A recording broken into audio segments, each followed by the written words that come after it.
Вы смотрите «Вести Тимана-Сосногорск». В студии Влада Гришаева. Здравствуйте. Лыжный стадион «Черемушки» вновь оказался в центре внимания общественности. Но на этот раз не по спортивному поводу. Причиной волнения стали работы по расширению городского кладбища, находящегося по соседству со спортивным объектом. Подробности узнала наша съемочная группа. Я, например, не в курсе, что кладбище должно быть расширяться. Да и многие из нас, для нас было это неожиданностью. Технику нагнали, костры стали жечь, люди спрашивают, мы сами ничего не знаем. У нас же много народу сейчас катается, все возмущенные. Поэтому я считаю, что надо было посоветоваться. Взяли и начали строить, просто мы не ожидали. И боимся, что будут и дальше ущемляться наши интересы. Масло в огонь добавили соцсети, где появилась информация о том, что перенос границ существующего кладбища будет произведен в ущерб территории стадиона, и лыжникам придется прокладывать маршруты чуть ли не среди могил. Побывав на месте, мы увидели технику, стоящую неподалеку от трассы, и начавшуюся вырубку деревьев. Действительно ли кладбище будет так близко? Кто и когда принял такое решение? За ответами на эти вопросы мы отправились в администрацию района. Там нам пояснили, что решение о расширении границ существующего кладбища по улице Гайдара принято еще в июне прошлого года на заседании городского совета. Информация об этом была и в нашей программе.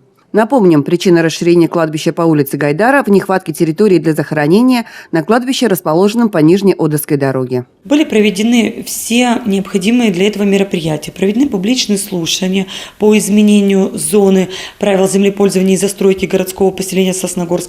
Было утверждено решение Совета городского поселения Сосногорск об изменении зоны. Далее, в 2018 году управлением ЖКХ был заключен муниципальный контракт на разработку проектно-сметной документации на расширяемый участок и постановку на кадастр этого земельного участка. В соответствии с этим контрактом были проведены геологические, геодезические и иные изыскания. Определена зона санитарная. Вопрос о том, насколько соблюдены нормы этой санитарной зоны, в том числе вызвал беспокойство жителей. Можно было немножко и подальше от нас отодвинуть, от живых.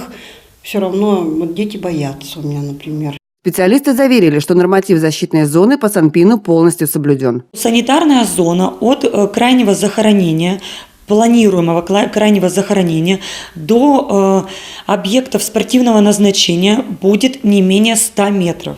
Однако на сегодняшний день, по мнению горожан, подрядчик слишком близко подошел к территории стадиона. Да, есть нарушения в работе подрядчика, а именно место его дислокации, место его базировки при проведении работ.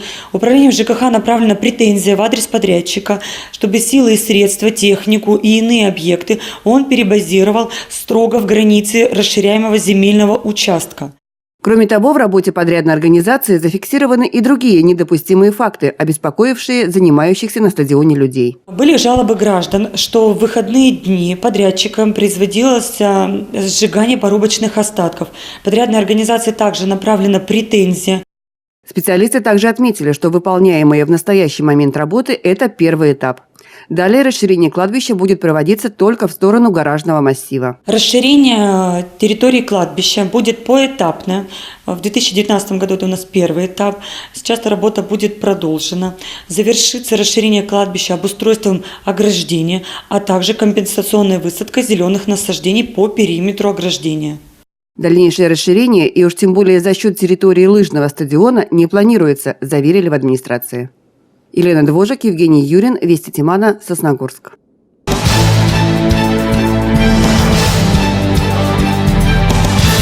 На прошедших выходных в Доме культуры «Горизонт» состоялся финал муниципального конкурса красоты. Красавицы со всего района боролись за право носить имя «Мисс Сосногорочка-2019».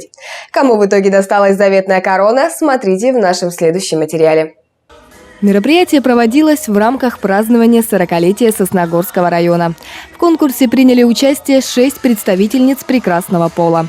Все девушки приложили максимум усилий, показав свои таланты и умения, чтобы доказать, что именно они достойны этого почетного звания.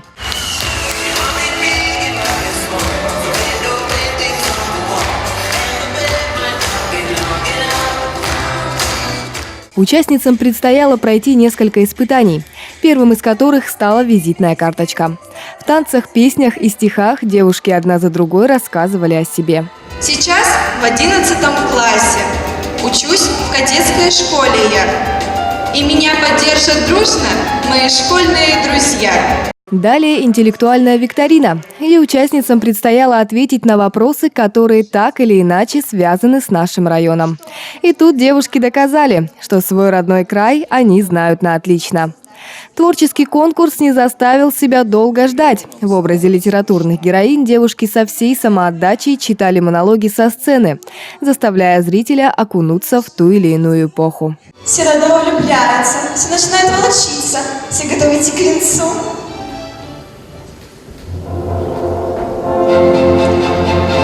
А этот неотесанный медведь, сеньор кавалер, смеет обращаться со мной так грубо. Среди участниц конкурса царила дружеская атмосфера. Зрители в зале тепло встречали каждую конкурсантку. Громко аплодировали и выкрикивали слова поддержки, в то время как членам жюри было не до смеха. Ведь им досталась самая сложная работа – выбрать лучшую из лучших. Очень круто, все организовано, прям шикарно. На многих конкурсах я был, наверное, вообще на всех, какие только у нас проходили, но я на них работал. Членом жюри первый раз выступаю и могу оценить, уровень очень высокий и у девочек, и у организаторов самого конкурса. После головокружительного дефиле в свадебных платьях девушки с нетерпением ждали оглашения результатов конкурса.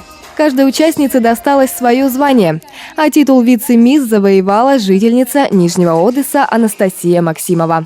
Блестящий танцор и талантливый хореограф своей энергией со сцены она делилась на протяжении всего конкурса. Очень все душевно, очень близко. У меня это не в первый раз, и вице-мисс для меня тоже какая-то своя победа. Мы каждый для себя знаем, что мы лучшие, поэтому все очень круто было. Всем спасибо за организацию. И вот настал момент истины. Барабанная дробь и титул «Мисс Сосногорочка-2019» достается представительнице Малой Перы Анне Калайде. Очень здорово, очень неожиданно. У меня нет слов. Я не ожидала, что я займу это место. Позади все тревоги и волнения, ведь выбор сделан. Конечно, ни одна участница конкурса красоты не осталась без диплома и памятных призов. Влада Гришаева, Евгений Юрин, Вести Тимана, Сосногорск. Вот уже 7-й год подряд в Сосногорске проходит муниципальный фестиваль воспитанников дошкольных учреждений «Сосногорские бусинки». В этом году концерт с участием юных дарований был посвящен празднованию 40-летия Сосногорского района. Участниками фестиваля стали 16 детских садов. Всего на сцену вышли почти 200 юных дарований. По традиции участие в концерте приняли малыши не только из городских, но и поселковых детских садов. Свои тематические номера привезли ребята из Усть-Ухты, Нижнего Одесса, Пожни и других поселков муниципалитета. С ежегодным творческим праздником ребят поздравил глава Сосногорского района Сергей Дегтяренко. Наш фестиваль давно уже стал не просто доброй традицией, а настоящим брендом Сосногорского района. Сегодня у нас в муниципалитете реализуется множество различных муниципальных проектов в интеллектуальном, спортивном и творческом направлении. Ведь самое ценное, что у нас есть, это наши дети. И каждый год мы открываем новые созвездия юных талантов. И я уверен, что нынешний фестиваль будет столь же ярким и запоминающимся. В этот день в Доме культуры царила по-настоящему творческая атмосфера. Несмотря на юный возраст, участники фестиваля исполнили свои номера на достаточно профессиональном уровне.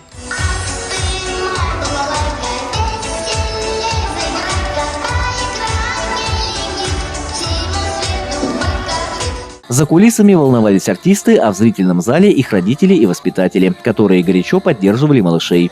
За участие в фестивале детские сады были награждены памятными дипломами администрации Сосногорского района. Андрей Калиничев и Евгений Юрин, Вести Тимана, Сосногорск. Уже в эту пятницу Сосногорский район отметит свое 40-летие. Юбилейной дате мы посвящаем цикл материалов об основных городообразующих предприятиях муниципалитета.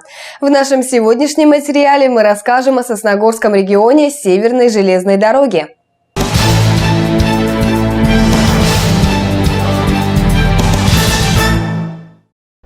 Сосногорское территориальное управление Северной железной дороги работает в Республике Коми и Ямало-Ненецком автономном округе.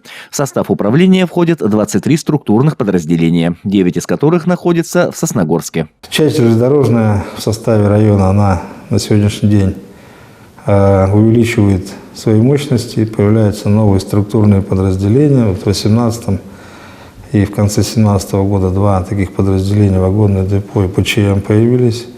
В сегодняшний день,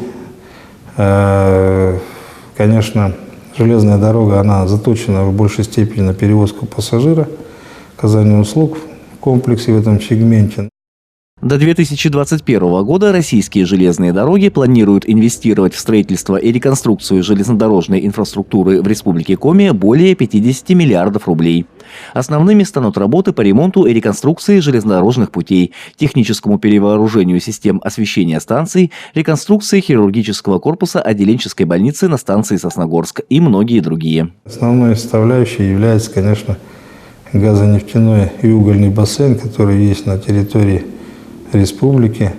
Значит, мы работаем с крупными клиентами, такими как Воркутауголь, Газпром, Транснефть, Лукойл, бокситы, лесопромышленный комплекс на всей нашей территории. И, конечно, основная масса предприятий, она сосредоточена именно в Сосногорском районе. Сегодня железнодорожники смело строят планы на будущее. Связаны они и с Сосногорском. Например, совсем скоро жители и гости нашего города смогут в полной мере оценить новый вокзал. Он оборудован по последнему слову техники и соответствует всем современным требованиям, в том числе и для маломобильных групп граждан. Городу, наверное, не стыдно за предприятие железнодорожного транспорта.